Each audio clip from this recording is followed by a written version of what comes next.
Today's a big day because we're going to be taking a look at the brand new Horus Ascended miniature by Forgeworld. But how does he stack up to his previous counterpart? Let's take a trip down memory lane to potentially 2015 or earlier, I'm not quite sure.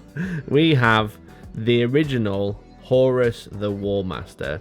So I'm going off memory, I'm probably wrong, but I'm pretty sure this is the man who started it all. Not only is the entire plot named after him, I believe he was also the first Primarch to receive a miniature. And he's quite ascended himself. He's up a big, massive pile of stairs on this gorgeous base. And this wasn't sent to me by Games Workshop. This was bought by a friend and gifted to me for one of my birthdays a long time ago, and I've finally got him built up. And he is blue tacked, his cape is blue tacked, as is his head. But an absolutely gorgeous miniature, absolutely fantastic. And obviously with all of the Primarchs in the series, they have a 60mm display base. And then this pops out with one piece that'll probably need magnetizing eventually to a 40mm gaming base, so just on the eagle's head. And it is just bloody beautiful. Now, if you don't know who this guy is, I'm going to give you a quick description from the rulebook of Horus Heresy, the Age of Darkness. Horus was the Primarch of the Lunar Wolves Legion and the greatest of his superhuman kind. A tactical genius and a charismatic battle leader, Horus proved himself over the course of the Great Crusade as a warlord second only to the Emperor, whom he served and called father. So it was that when the Emperor stood apart from the burden of the command of the Great Crusade, it was Horus that he named Warmaster to act in his stead. But ambition and pride festered within the Warmaster's heart, and at Davin he fell.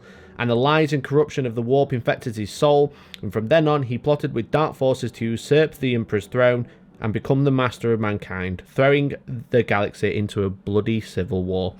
So basically this lad, if you don't know, long and short of it is, he had a dad called the Emperor. He was like, I'm going to go do some timey-wimey, wibbly-wobbly psychic bits and learn about that. So you can do my bidding, you can do all the work for me. And Horus was like, well, I want access to the will early, so I'm going to try and fob you off. And this is Horus. I believe this miniature represents Horus at the start of the heresy. So he kind of looks quite loyal. He's kind of just gone, you know what, actually, screw that, Dad. I want a piece of the pie early. So I'm going to, me and Erebus and our pals are going to come and have a word with you and try and, you know, push you off a roof. I don't know. But as you see, this is the original slip that came with the Primarch series. So it says Horus, not even Horus the Warmaster at this point.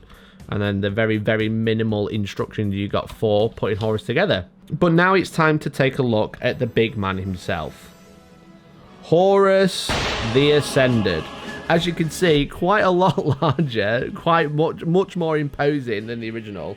They stand at very similar height to each other, but one of them is stood on some stairs and one of them is stood on a pile of bloody skulls. It's an absolutely glorious miniature, and you can definitely see the design capability of Forgeworld is far superior now than it was back then.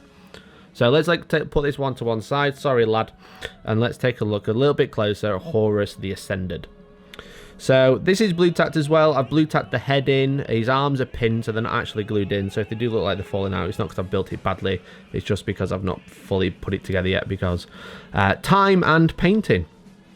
And as you can see, he is equipped with Worldbreaker again and the Talon of Horus. Quite a lot larger than the original, as you can see. Just comparing the heads of Worldbreaker, one is significantly larger than the other. Not only miniature, but also his weapons and his Terminator armor.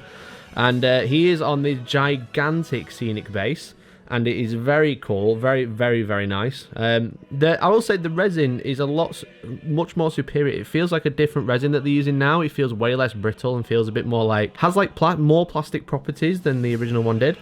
Or original Forgeworld resin did. It's one of the newest miniatures from Forgeworld I've worked with, and it is really, really nice. But this one comes on an 80mm base. This is an 80mm scenic base, and it still pops out to a gaming base. So there's this piece here that pops out, and then his gaming base is revealed at 50mm. So he's a little bit taller, a little bit wider than his previous counterpart.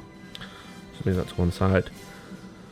And he is an absolute beast. As I made an unboxing of this and not looking at all the pieces close up as a short, so make sure you do go check that out. And as you can see, compared to his previous counterpart, he stands a lot thicker. He is a lot thicker boy. So this represents Horus at the start of the heresy, and this represents Horus as he takes on Terror, as he goes and tries to overthrow the Emperor. He is fully tainted with all the powers of the Dark God, so they made him a big, fat, chunky boy because he's like, screw you all. They're throwing his mind, basically. So let's have a quick look at what they say about Horus the Ascended. He goes up 400 points to 1,000 points. As the Horus heresy wore on, Horus would fall further and further into the grasp of the dark and terrible malaise, where once he had been a paragon of honor, renowned for his sense of justice and camaraderie, he became grim of aspect and ever ready to dispense fearsome punishments for even the most minor of infractions or failures. As his temperament grew ever darker and more bitter, his body was slowly transfigured in turn. Bloated with the dark power, he would come to tower over even his brothers, possessed of a strength and resilience that no living man, save perhaps only the Emperor himself, could match. So obviously he is fully fused with all the powers of the Dark Gods. You can see in his face, the face is absolutely gorgeous, but it's full of these tubes now, whereas before he was one clean, quite generic looking boy, now full of grimace, very angry, very pissed off about not getting access to the business early. This was a gorgeous miniature to put together. Like the previous one, the base is like 3 parts, and then he's got like the body, the cape, and then the arms stick on, and then the little protrusions. But this one was a little bit more complex. I said it stands nearly as tall, even not on the stairs. This one's a little bit more complex. The talon, all the fingers are actually separate, and I tried gluing them and there was a bit of a pain, so I ended up pinning each individual finger, so I didn't get the full movement that I would have liked, but I do think it looks pretty good. And obviously, like, Worldbreaker looks sick. I love how chunky it is now compared to the original one. The handle is much thicker, so it doesn't. This one kind of like bends a little bit in the center, as you can see. It's got a little bit of give, whereas this one, again, I've pinned it down the middle a little bit. It just feels bigger, which is daft to say, but he is just so chunky compared to what he used to be. He just feels like a proper war master, you know. He feels like the big bad boss that he should be. So I'm super impressed. I really like the miniature. Thanks again to Games Workshop for sending it out. I really want to paint this. It turns out I am a traitor. I'm going to do a Sons of Horus army now. That's what they want. They send me the miniature and then I end up spending $3,000 on buying an army for him to go with. So there you go. There's the 2 miniatures together. As you can see, one's very chunky, one's not so chunky, but he's glorious in himself. Here's a leaflet from the Horus Ascended miniature. A little bit more going on in this one now. So you can see it shows you all the parts that you should have available. I haven't actually stuck everything on. I've still got lots of little base bits, and I've got the ammo feed for the talon to stick on still, and some claws from the wolf pelt and some spikes and stuff. So he's not actually finished yet. I've just got some extra little bits to stick on, but I wanted to work out how I'm going to paint him first, like what sub-assemblies before I stick all the little tiny bits on.